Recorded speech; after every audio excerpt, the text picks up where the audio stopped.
Hey guys, welcome to the woods. Got a nice spot out here today, right at the water's edge. I'm just trying to get my arm propped up so I can hold the camera steady as I shake it around, trying to get my arm propped up. All right, so I don't like that angle though. I feel like I'm chasing it. That's better. All right, now I just gotta hold it because if it falls, it's into the water. I'm on this branch, part of that log. Anyway, you get it. I'm in nature.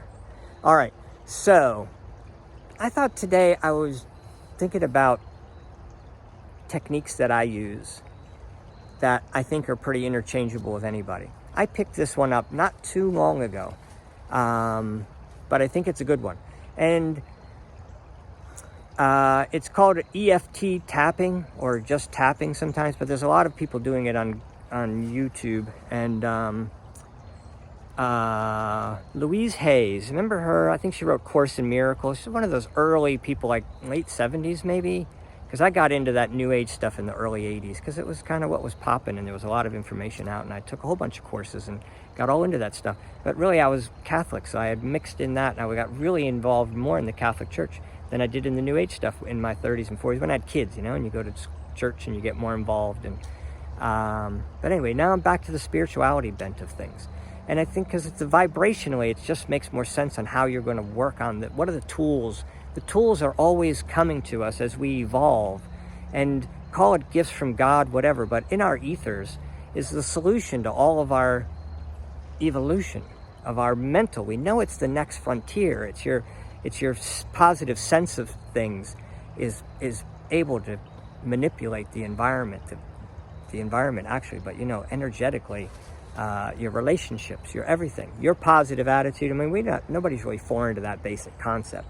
We just don't like to talk about whether you're really tuned in, tapped in, turned on, and you're a happy, loving to be yourself kind of guy, or if you're a complainer who's can only handle so much of all that craziness.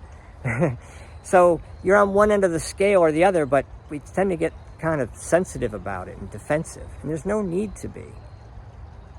There's no other way to go, but we're all going to evolve and come to grips with our surroundings, and we're not going to evolve by beating ourselves into being different people. It's going to be part of our mental evolution. It's going to change our paradigm. We're just going to be more loving to ourselves, and thereby then to everyone around you. And that's a game changer, and that's a vibrational shift. That's not a doing thing. So to get further down that path, now that I've got you so enticed to want to do it, tapping. So the idea is there's energy meridians that go, the Chinese have been saying that for a long time. These energy meridians is what acupuncture uses, and acupressure and stuff like that. So I've sort of dabbled with that stuff over the years. But anyway, I feel like you can't do it enough. I mean, they're not going to prick me every day, and once or twice a year isn't really going to do anything, so I really didn't have any real ailments I was trying to fix either. But anyway, I like the meridian concept. And then I was starting to say about Louise Hayes. She is pushing this tapping. She didn't come up with it either. Some doctor did, but he was a psychotherapist, I think, and he just found it really helpful for people, and it just sort of stuck. I think it's just one of those ideas that comes from the ethers. And I think it's magical. But the idea is you're tapping on meridians. There's one over top of the eyebrow, one on the side of the eye, one right below the eye, right below the nose, right below the lip, right on the chest bone here, collarbone. But anywhere in that area, sometimes use bigger fingers because it's a bigger area. And then underneath the armpit, and then the top of the head. What that does to reset your computer, don't worry about it, but it's magical. So that's the rhythm of the meridians, the ones that matter, the ones that accomplish the most. Now, what you're trying to do is take something that you found because you're looking for these things, where you've sort of judged yourself poorly, like I didn't do a good job of that. Like, since my kids are just jumping on their own, it's like, oh, I kind of messed them up. Anything that my kids are doing that's not is found to be self-defeating. My kids are doing something self-defeating. It must be my fault. That's a natural, that's your first go-to instinct. Sure, everybody's going to feel that way. But then you take control of it. As soon as it crosses your mind, it's like, whoa, that's self-judgment. I did the best I could. So that statement right there, right? It's magical. I did the best I could. Given the time, we have other kids, we have, this is not a real scenario in my life, but I'm just sharing with an example. Let's be real about something that somebody's out there having a trigger about. And you want to find these things. And I feel like most people are trying to bury them and avoid them, because I try to talk about them and most people don't really want to.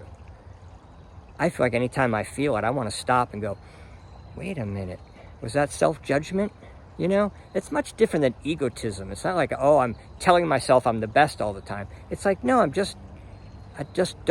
don't have an inner dialogue that allows for any self-criticism, judgment. But when you feel a little sense of that stuff, like, oh, did I do a good job with my kids? Someone is just sort of judging my children, and that's really a sensitive thing. Of course it is for everybody. There's no way to not have that as a sensitivity. If you've raised kids, you're latched to them. They go on their way, and you're emotionally and self-confidence and all types of things are going to be intertwined with your children. There's no way to get around that. And the more you want to suppress that happens, the worse it gets, really. And it starts to get funky, But anyhow, and there's lots of that going around, as we know. So that would be one. That's an example. That would be one thing that we'd be like, it'd be good to sort of say, hey, Dan, you did the best you could. But you can't just say it once. You got to say it. It's got to be like the new mantra that makes up for the old mantra, which was, you're not doing such a good job, work a little harder, be a better dad, be a better provider, be a better friend, be a better neighbor, be a better, right? All of them. Be a better son, to my own parents, and sibling to my siblings, and all that stuff. So you could just go on and on. They're deep in there, and they're on all types of topics. But anytime they come to mind, you don't need to go looking for them. But anytime they come to mind, or someone brings it up, somehow a trigger happens, you feel a little funky, you get sensitive to that, then you want to sort of take a second, recognize your breath, and take a positive effort to soothe that. I called it, just self-loving. What comes up. Matt Kahn, I really like that guy. It's a lot of this same kind of, basically the same message in his tone, and he lives in California, and a little younger than me, and never had kids, and he was married for a little bit, but they're still kind of together, but he's on his own. He's a lone wolf, and he's all in on this basic same message. And he gives talks all the time. There's a whole bunch of him on YouTube also. They're really I liked him. I think I went through phases with different people, different things, but I digest them all because I want to know all the tricks from all the masters who are speaking about this love energy, vibration, sense of self. Anyone on that topic, I'm latching on. What do you got? What are you doing? What's working? What's not? And then you put it in your backpack and you just keep going and you keep carrying. But you can't be on the positive side of what you could be doing with your life, all the positives you could create. You can't really think about it if you're in that funky world of, I'm still judging myself and I'm self-condemning. Every time we think about something in our past that we might have done, it's important to sort of feel, does that feel good? You're loving on that? And if you're not, you got to love on it. So here's how you do it. Tapping. So we say, so that you have to come up with these and you can write them down, but watch them on YouTube. They'll sort of teach you how to do it too. Otherwise, you can pay a couple dollars. People will do it for you. But you just want to say something I don't feel good about. Even though I was not a great father, I unconditionally love and accept myself. And then you go to the next meridian and you dance on here and you say the same thing again. Even though I wasn't a great father, I unconditionally love and accept myself. Even though I wasn't a great father, I love and unconditionally accept myself. Even though I wasn't a great father, I love and unconditionally love and accept myself. And you go through the rest of them. I want to talk about it more than keep doing. You do under the armpit, like I said at the beginning, and then you do the top of the head. So you go through, that's your meridians. And they'll show you on YouTube. I think I did the chest one, right? All right, so that's saying two things. One, I have something that I wasn't loving on about myself. I was judging, I was feeling like, so I want to really focus on that thing that's said wrong, that even though I don't feel like I'm a good father. Of course, it feels funny for me to even say that, because it is the way it is. You've got something funky. You don't want to bring it up. You don't want to say, oh, even though I think I'm a bad father. I don't want to say to myself, you think you're not a good father. Now that kind of hurts your feelings a little bit. I get it. But let's not dance around the fact that there are those things in the back of your mind that you just don't like about yourself. And you might as well bring them forward, give them some kisses and some love, and tap it out of your meridians at the same time. Magic.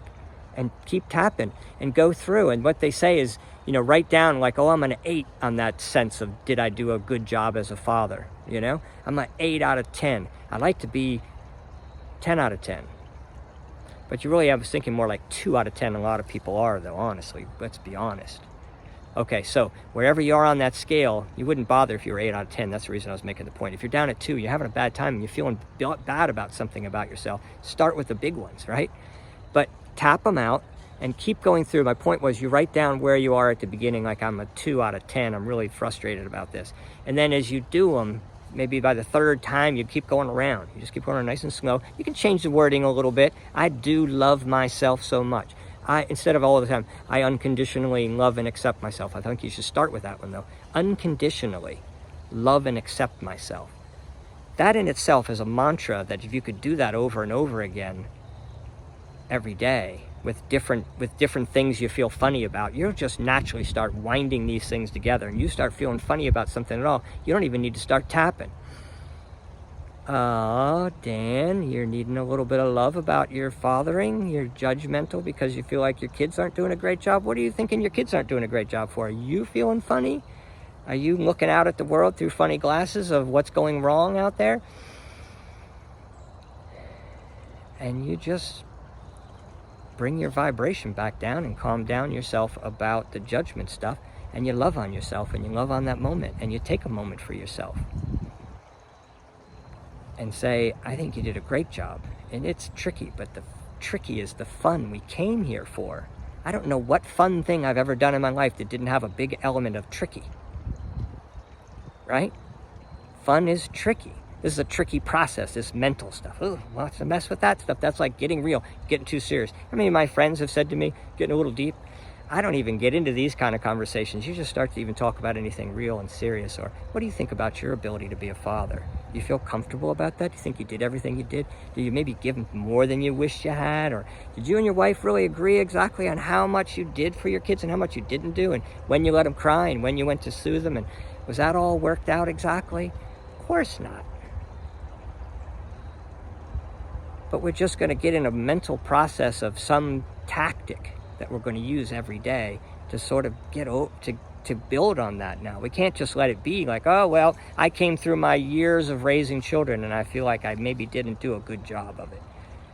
Well, if you're going to say maybe you didn't do a good job of it, I can tell you there's roots to that, and there's a whole bunch of like, I really didn't feel like I did a good job about this one thing, this one time I said to my one kid, oh, yeah, there's that one thing. I wish I hadn't have said that or hadn't have done that. Sure, we all have those, right? So that's good stuff to tap out and work through that and feel better about it. And more love about and acceptance you build into yourself, the more love and acceptance you'll build into everything you experience, right? And we all like it when people want to be more open. The more open and accepting and loving you are, the better the person you are. No one on the planet doesn't disagree with that. This is how you build it. You got to love and accept yourself. You can't put enough signs out there to say stop being prejudiced if you don't love and accept yourself. You're just the signs will be another reminder of how much you love and hate yourself. I mean, dislike yourself, and you know what I mean? So I think I'm at 14 minutes. See, it's always perfect. 15 is about the right amount of time. Anyway, I appreciate your patience. Try the tapping. Look it up. I didn't explain it the best, but I just want to tell you, I do it, and it's powerful. Powerful, powerful. You start doing stuff like that, and you can work into positive things, but lots of positive things tapped into my head with my fingertips. Just call it that, right? It's going to be good. Now, if we can not only tap into myself positive things, but also like a little love about the things I don't feel good about in my past. It's like, oh, we're doing the best we can, right? And what are we really, this is all a charade anyway, right? I'm just a vibrational being temporarily living here as a human on the planet.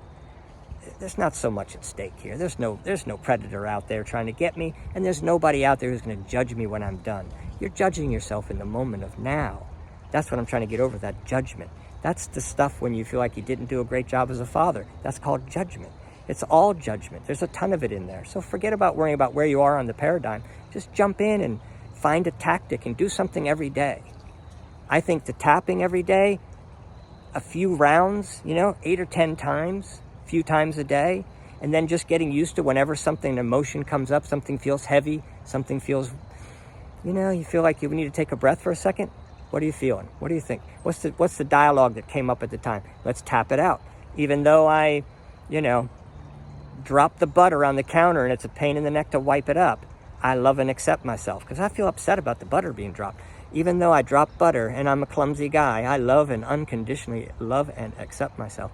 Even though I dropped butter and made a big mess, I unconditionally love and accept myself. Can you hear it when I was talking over? I should have done this, skip that one. Anyway, then this one, then it's this one, then under the armpit, then the top of the head. And it's magical. It gets those meridians in tuned and in focused. I paid $150 for some lady in Colorado to do something for me, which all I did was set her, she's 30 minutes on the phone, sitting on the chair next to me. She's meditating, I'm meditating. Whew. $150, that was worth it. I carry that information with me, that energetic download with me for the rest of my life. $150 was like, it's just like saying thank you. That's it. There's magical stuff out there, and there's a lot of tools out there, but you got to get on the program of, you got to love on yourself a little bit to be open to what your possibilities are, who you could really be. Build some real worthiness. I'm worthy of some really great things. It doesn't matter what my age is and what my health is and what my particular circumstances are at the moment. I got big things I can and will bring to this planet. And they're not going to be doing things. They're not going to be proving yourself. They're not going to be building worthiness. Going to be real blossoming gifts of your inner dialogue, like I'm giving now. What's your loving things that you're saying to yourself? And if you're really good at it, pick up somebody else and give them some tips. That's why I feel like you need something to put your fingers on. That's why the tapping is good. You can. There's people that'll train you on it. Whatever you need. I just need to get a little whiff of it. And I was like, oh yeah, for sure. It's the meridians. It wraps it all up. I was all in right from the get-go. And I started tagging things in when they just what I'm telling you I did. There's 100 tips, but that's a good one. And then I also like to listen to, I think Abraham Hicks has got the cleanest message. I know some people, everybody's funny about this stuff, period, right? So tapping, maybe because you haven't heard of it, you might be open to it.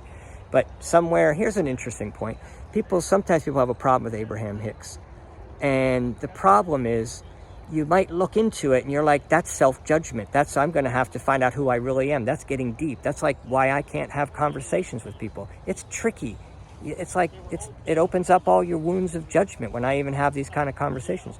So I think sort of on this Facebook is it's intimate. You got your little earbuds in. Nobody has to know you're watching this. You're a Dan Hicks vibrational message junkie. I think it's good. I have other people that I watch. That's what I'm basically saying. But I think the cleanest message out there is Abraham, but you should watch them all. Oh, what's this other guy? There's I don't know how he came up in my queue, but I don't look at anything on Facebook, so I'm sorry anybody else puts things out there. When I do see something, I always sort of like it, but so there's like 2-3 people out there that's ever happened to. But anyway, so I just don't look at anything, so everything's really difficult for me to sort of absorb. It's like, wow, that's really heavy. People having a little bit of feedback to a post or something like that can even be really touchy. So the universe is sort of doing me a favor, and there is no real conversation, no communication going on in the background of this, whereas it does on YouTube and things like that. But usually on YouTube, I feel like it's more positive. The little bit I've sensed on Facebook, it just seems a little more negative. But this is what our generation grew up with, so it's really our generation, isn't it? I think the youth are not as negative as we are. They're not as prejudiced. It just naturally happens because of the progression of the planet in its journey around the 24,000 years around the galaxy.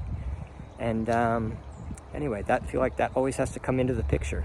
I think you just got to understand who we really are. We do this over and over again in different parts of the galaxy, and there's different experiences, different abilities to be tuned in, tapped in, turned on to the energy vibration that you really are. And sometimes you have no sense of that energy vibration at all. It's like you're in cold, cold, cold water. or environment, whatever, and you're just sort of not vibrating a lot. You know, it's like the whole planet goes into hibernation every year as it travels around the sun, right? That doesn't seem weird, does it? Because we see it.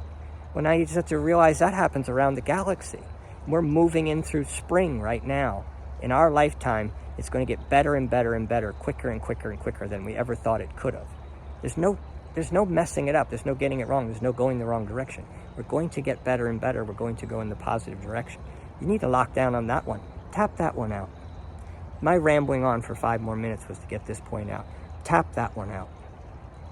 Tap out your sense of everything's going right in the world. And all the things that you want to fix out there, whatever, there's a million of them, right? But just have the sensitivity to know when you feel them and write it down. I want to work on that. That's a judgment. And then put it into a little phrase that you want to tap to yourself. Read it for a little bit till you get used to it. And you'll look on YouTube. You'll find some great people that are doing that. So anyway, love you guys. That was 20 minutes. That's a full lengther. You got your money's worth. Anyway, at least we had some riparian entertainment, right? All right. See you guys, and I'll be back soon.